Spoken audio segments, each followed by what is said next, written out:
আজকে একটা নতুন রেসিপি নিয়ে চলে এসেছি।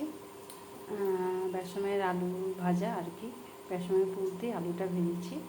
আর এই যে এই দুটো দেখছেন, এই দুটো, এইটা হচ্ছে লঙ্কার বড়া, লঙ্কার পকোড়া করে নিচ্ছি। বড়াও বলতে পারো, পকোড়াও বলতে পারো। এই যে লঙ্কাটা দেখা যাচ্ছে, আর হচ্ছে লাল লাল করে বড়া ভাজা আলু।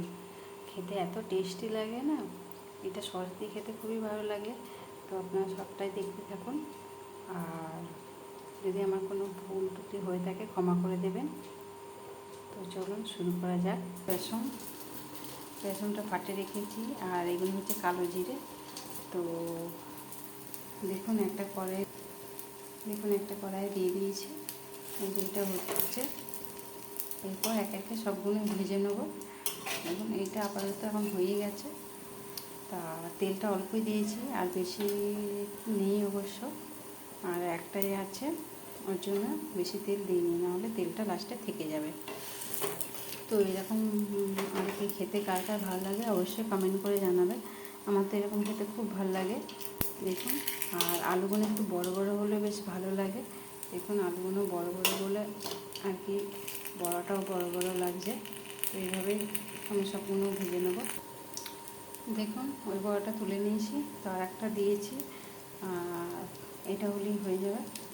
তা আপনাদের এইভাবে খেতে কার কার ভালো লাগে অবশ্যই কমেন্ট করে জানিয়ে দেবেন, লাইক করে দেবেন, সাবস্ক্রাইব করে দেবেন। তা এটা হলেই আর কি হয়ে যাবে, রান্না কমপ্লিট।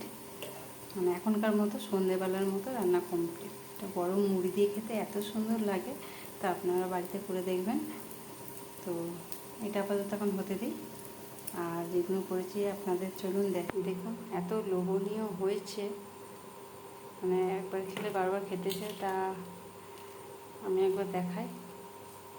দেখুন এই যে এখনও ধোঁয়া বেরোচ্ছে, দেখতে পাচ্ছেন আপনারা? এখনও ধোঁয়া বেরোচ্ছে। এইভাবে কার কার খেতে ভালো লাগে অবশ্যই কমেন্ট করে জানাবে। আমি একটু খেয়ে দেখি। দেখুন ভাব বেরোচ্ছে এখনও।